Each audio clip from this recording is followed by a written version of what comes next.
story and how I came to LaSalle and what it is that we do here. And then I'll also give you a little bit of a context for the work that we do at LaSalle. And by we, I mean myself, the graduate students with whom I work, and then sometimes there are some undergraduate students that work with us too. So I'm an assistant professor in the Department of Psychology here at LaSalle. I am a clinical and health psychologist. So for me, that means I was trained both in health psychology and in clinical psychology. And really what that means is health psychology focuses on the intersection of kind of health and medicine with psychology. So I was trained in both that and clinical psychology, which is more, I think, traditionally what you would think of when you think of a psychologist. So people who work with people who have depression or who have anxiety disorders. And my particular area of expertise and interest is in people with weight and eating related difficulties. So I went to the University of Pittsburgh, got my PhD, and then I did what's called a postdoctoral fellowship afterwards at Temple University's Center for Obesity Research and Education. And I worked there for a little over 3 years, where I worked on various clinical trials, so trials that are funded by the government or different agencies to try to improve treatment for people with weight difficulties. And then I also created a treatment for people who are emotional eaters and are also trying to lose weight. So I did all that, and then I came to LaSalle about 4 years ago, a little less than 4 years ago. And at LaSalle, I teach in both the doctoral program, so LaSalle has a PsyD program, which is a doctorate in clinical psychology, and I also teach in the undergraduate program. And so as part of my role and responsibility in the psychology department, I'm one of the faculty members who supervises students seeing people in the community for a variety of different difficulties. And so this clinic, we have a clinic as part of the psychology department, and it's housed in what's called LaSalle University Community Psychological Services. So I'll talk a little bit more about that later, but that's why you couldn't find it. It's not that easy to find online. It's located in St. Benilde, actually over by nursing. And the clinic that I supervise is kind of a small part of that larger clinic.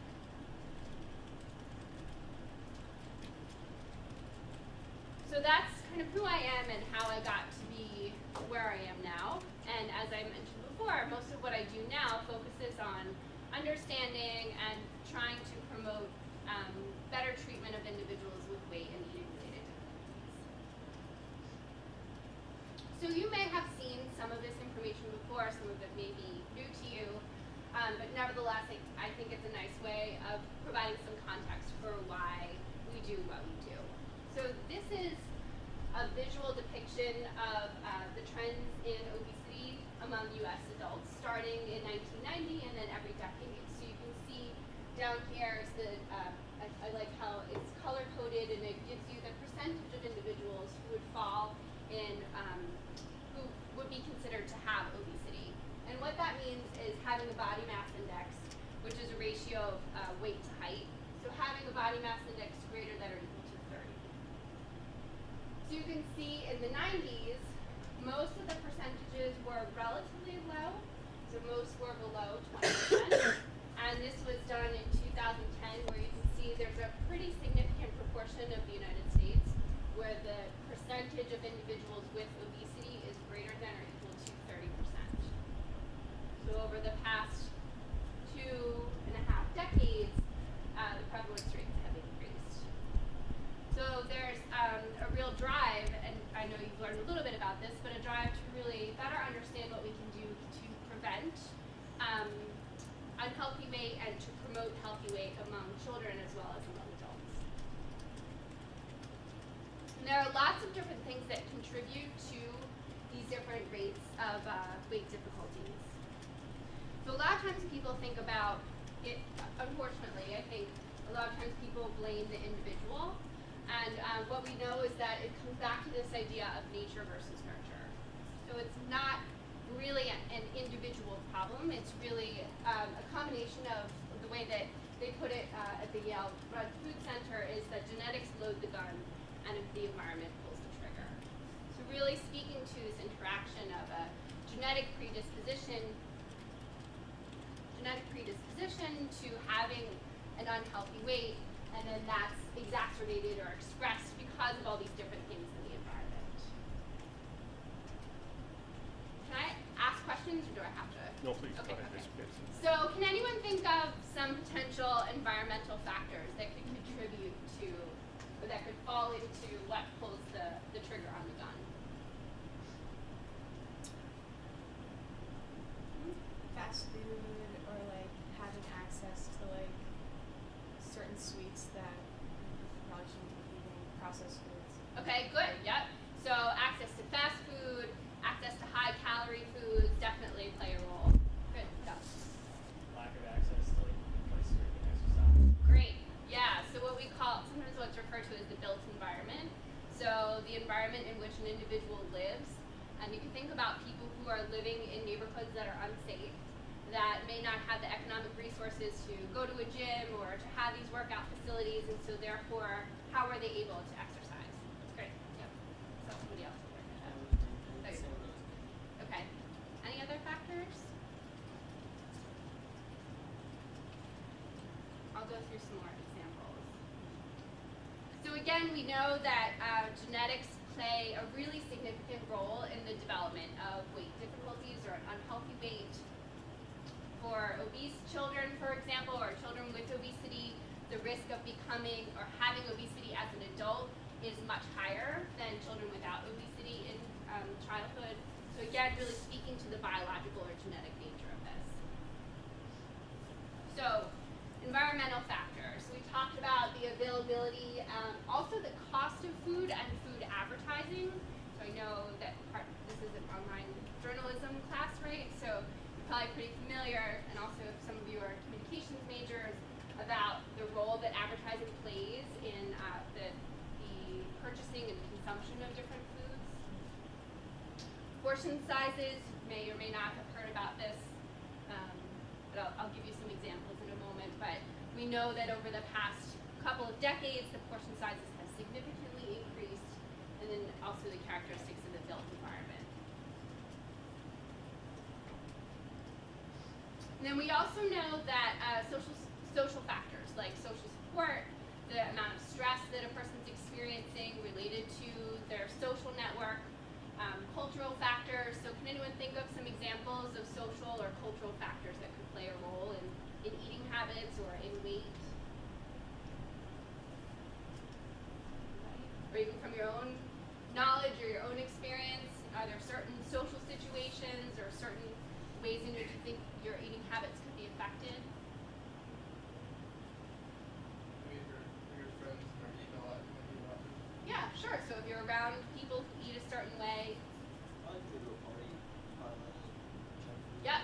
Yeah, so the situations that you're used to going to, like buffets or certain events, so if that's a part of your culture, then you may be more exposed to those types of foods. So you can see that in terms of the exploring nutrition and the environment in which LaSalle is located, some of these factors like the availability or the cost of food can really play a significant role. So people who live in what's called a food desert, where there are very few fresh food places, where the only place to purchase food is in corner stores, for example, and the price of a Hug's is cheaper than the price of a bottle of water. So that's a really good example of where environmental factors can kind of trump everything else. So similarly, another concern or question here, or another judgment, is that are these conscious choices that people are making? And the answer is really, again, when you're served these enormous amounts of food, the portion sizes are so big, there's a lot of research showing that it's very difficult to decrease your caloric intake when you're constantly faced with all of these enormous amounts of food. And it's not really about willpower, that it's about so many other factors. About mindless eating, not having the time, not having the resources. So part of what we do, which I'll get to in a minute, is help people kind of make different choices and make the most of the environment with which they're a lot of these things would be addressed by policy changes or public health changes. Where psychology sometimes comes into place is with behavioral factors or psychological factors. So this would include things like mindless eating. So we, in the treatment that we provide, a lot of times we'll teach mindfulness skills or mindful eating. So slowing down the process of making different food choices, paying attention. So how many of you, I've done it, paying attention, instead of paying attention to what you're eating, you sit down and you eat something while you're watching a movie and the next thing you know, it's gone. And has that ever happened to anybody? Okay. So that's an example of mindless eating. And when we go through our day, when we sit at our desk or we are studying and we're eating and the next thing we know, we've just eaten that entire bag as opposed to the handful that we wanted. That's an example of unintentional or mindless eating. Other things like skipping meals or going long periods of time, those are all behaviors that we can help people change so that they can feel like, all right, I can make different choices to start to change my eating and start to change my weight.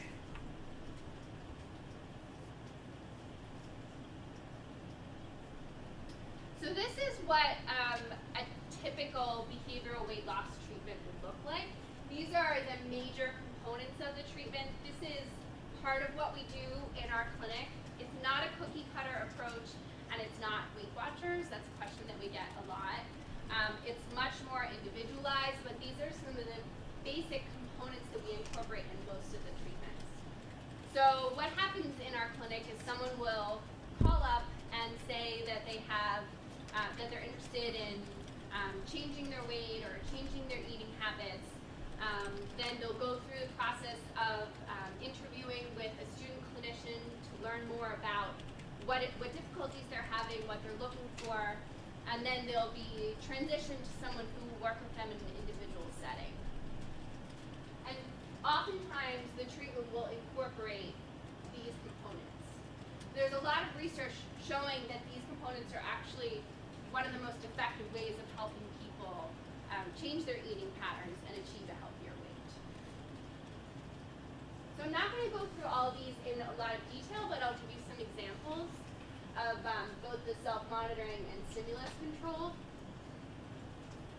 So goal setting is kind of what it sounds like, helping people break their goals down into smaller pieces so that people feel like they can achieve.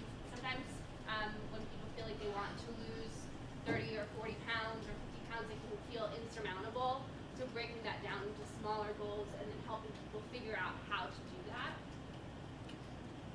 Alternate ways of coping with difficult situations and preventing relapse. So let me just give you, this is what it looks like. There's usually a predetermined number of sessions. We in our clinic have a lot more flexibility. Meaning that sometimes we'll see people for 6 months depending upon what they need and how long they need treatment. We do see people for about 50 minutes. Each treatment begins with or incorporates a weekly weigh-in because usually one of the treatment goals is to achieve a healthier weight, so we want to be able to help that person monitor their weight. There's some component of nutrition education, physical activity, changing eating behaviors, changing some of these environmental factors that contribute to eating behaviors, and then changing the way that people kind of think about their eating. So let me give you some examples. Did you have a question? Oh, no. Okay. And tell me if, sometimes I talk kind of quickly too, so just tell me if I'm talking too fast.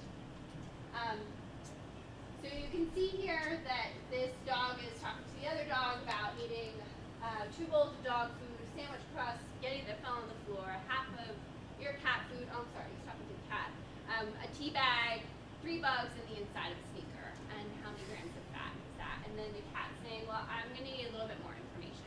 This is something that we put in, this wasn't in the original cartoon, but one of the primary components of what we help people do is to kind of develop this roadmap to help them understand the times at which they're more vulnerable to making choices that maybe aren't the healthiest choices. A lot of times people feel like, well, I don't really understand why I can't lose weight or why I can't change my eating habits roadmap, it's sort of a way of empowering people to make different choices. So this is kind of what it looks like. We'll ask people, and I brought some examples with me too. We'll ask people what time, what it is they're eating, how much they're eating, and how many calories they're consuming. And if you recall back at one of the earlier slides, we do give them a calorie range. So the idea is that they're trying to stay within this general calorie range that will help them achieve this healthier weight. And then this gives them an idea, gives people an idea of, okay, where might I be able to cut back a little bit? They're also similarly monitoring their physical activity. And this is something now that we still have people do it using paper and pencil, but there are lots of other ways that people can self-monitor. So I'm sure you all know that there are tons of phone apps out there that people use. There are lots of blogs. There are a lot of online support groups. So the kind of electronic resources for self-monitoring and for monitoring the changes that people are making has really grown significantly. So that's one really important core piece of what we do, is helping people monitor their behaviors, monitor triggers of certain eating behaviors, and kind of understand what's contributing to that so that they can make better changes. So now I'm going to ask you, what's the first thing that comes to mind when you see this? What's one of the first things that comes to mind? Dan Rodden. Pardon? Popcorn. Dan Rodden and popcorn. Okay. So, and what else?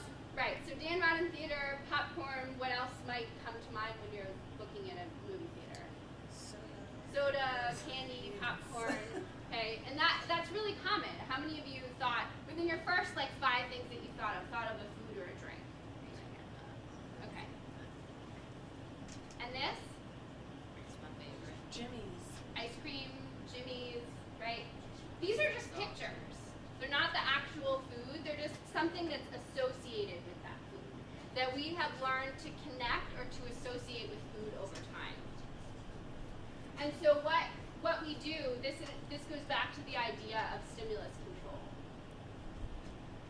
So it's really helping people relearn to pay attention to all these different things in their environment, in our environment, that we've kind of learned to cue thoughts of food or cravings for certain types of food, or hunger, what we call external hunger. So how many of you have had, what does it feel like when you feel hungry? How do you know you feel really hungry? What do you notice? Your stomach growls. I get mad. You get mad. What else? All I think about is food. Okay. Sometimes people get headaches, they feel lightheaded, they feel, you're probably all hungry, so I'm probably exacerbating it right now. But has anyone ever finished eating, you know you're full, and then you say, no, I'm really hungry for fill in the blank. Okay. So raise your hand if that's ever happened to you. So that's what we call external hunger. So it's not a physiologically driven hunger, it's usually driven by something else. Something in the environment, for example, or an emotion, or a thought. So what we do is we help people figure out, okay, is this real hunger, or is this kind of a craving, or is this driven by something else? And then figure out how can we change our environment so that we decrease the likelihood of having these constant triggers. So if I walk into my house and I have cookies all over the place and I have cake sitting out, then no matter how hungry or full I am, I'm going to want those cookies. But if I walk into my house and there's no food anywhere, I might be less likely to think about cookies.